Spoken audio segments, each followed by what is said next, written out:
Hello everyone, talent and inspiration are big words for anyone who wants to pursue the creative and the artistic. And while there are people out there who think they have the most talent and the problem is with the rest of the world who doesn't see it, for a lot of us the problem is actually the opposite. We think that we just don't have it. When it was given out, we weren't there, and it was assigned maybe to luckier, even more undeserving people. And this is a problem because when you think like that, you have a hard time keeping motivated and feeling inspired and creative in your pursuits, because it's like you're always pushing against an invisible wall. I'm doing all this work, but I just don't have it. I'm trying so hard, but it's impossible for me. So today I will give you 3 little tips that you can use to keep your motivation and your inspiration high. We won't even get into whether talent is innate or not. We'll just take refuge in the fact that a lot of extremely successful people in all walks of life, from Einstein to Mike Tyson, have repeatedly stated that they got to where they were despite their lack of talent. They had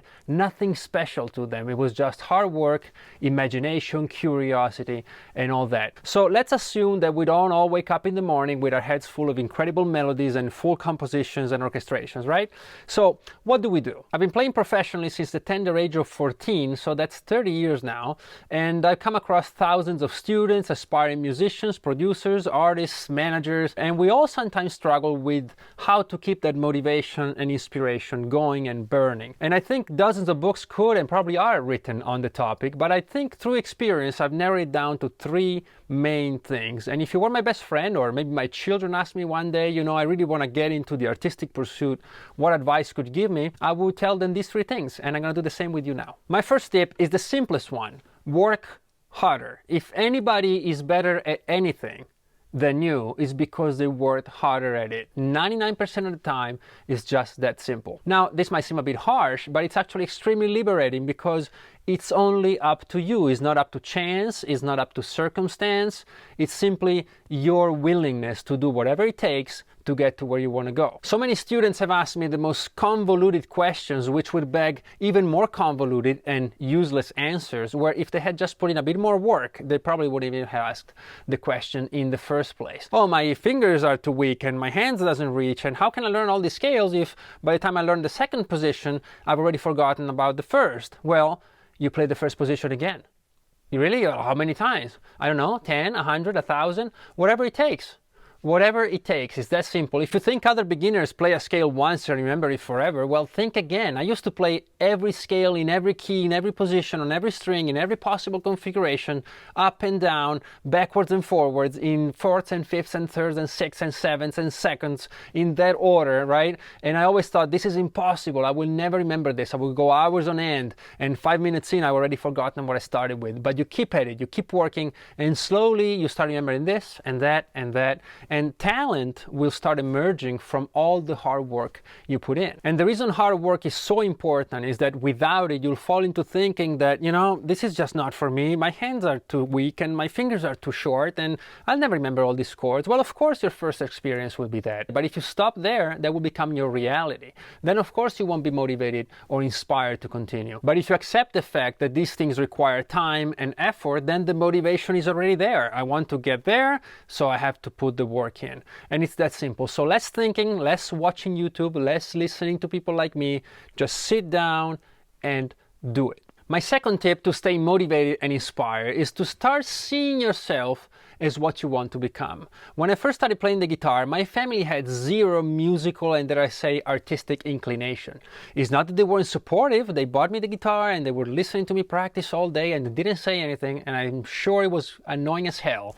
But we just simply didn't even conceive the idea of anybody making a living with music, for example, or with art. We just didn't have that frame of reference. So when I started out, I always had this thing in the back of my mind: oh, this is just a hobby, this is just for fun, I'm not really a musician. And amazingly, even when I had decided already that I was going to be a musician, I was practicing 12 hours a day, I was on stage performing as a teenager in some of the biggest clubs in Milan, I was still thinking, I'm not really a musician. Looking back, that was so distracting and draining. And so one day I said, enough, I am a musician. And that made everything so much easier and so much more fluid, because the hard work from point one was just so easy to undertake. Now I wasn't rowing in the wrong direction. Now it was all flowing perfectly. Of course I'm going to put in the hard work, because that's what musicians do. They practice and they improve. That's simple. Because if you are something, you have no choice. If you think or say you're a producer, well, then maybe you'll just produce when it's convenient. But if you are a producer, you sit down and you produce. You have no choice about it, because that's what you are. I wish this point was as easy as it sounds, but as a matter of fact, it's much harder than point one, because mental transformation is more difficult than physical transformation. With point one, hard work, you trust in the complexities of the body, whereas in this point two now, you have to trust in the complexities of the mind. But my suggestion is that you very gently let the idea of you being what you want to be slowly sink in. Once in a while, you'll feel that conflict in your mind of, I want to do this, but all the buts and ifs are in your mind. Let it rest for a little while, and then when, in the rare occasion, you get the feel that you are actually a guitar player, for example, well, let that sink in a bit deeper every single time. Don't strive for it, don't struggle with it, don't try to talk yourself into it. Simply slowly accept the fact that you are a musician. Another thing you can do is certainly work on point one as much as you can, because with habit comes conviction. So you start playing and you play more than yesterday, and you played more than the day before and more than anyone you know, right? And you put in all that you can into your artistic endeavor, and eventually you start feeling like you are actually what you want it to be. And finally, tip number 3 is to accept and expect failure and rejection.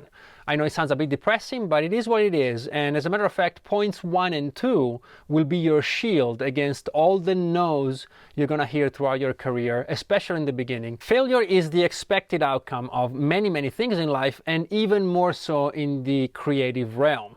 There's just no way around it. If you have a hard time accepting rejection, you're going to really struggle with this. I think a lot of people are actually ill-prepared to face and deal with failure, but I also think we went from one extreme to the other. Like when I started out, it was all like, oh, it's impossible, you'll never make it, it's 1 in a million, you'll end up living under a bridge, it was all doom and gloom. And I understood at a young age that it doesn't have to be nothing or stadiums full of people, right? Or stadia full of people.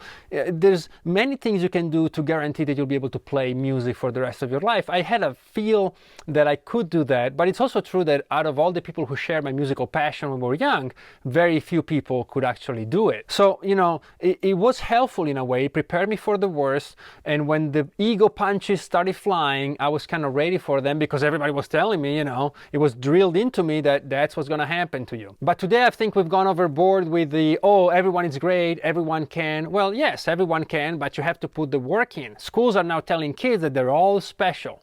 Well, they can all be special, but actually very few will. And certainly social media and YouTube don't help, because you see a lot of people who seem that they've made it in a way, and a lot of them are actually faking it, which is fine. But also you might see a great guitar player who's actually achieved things, and you see them on Instagram and YouTube and you think, oh, I can do that.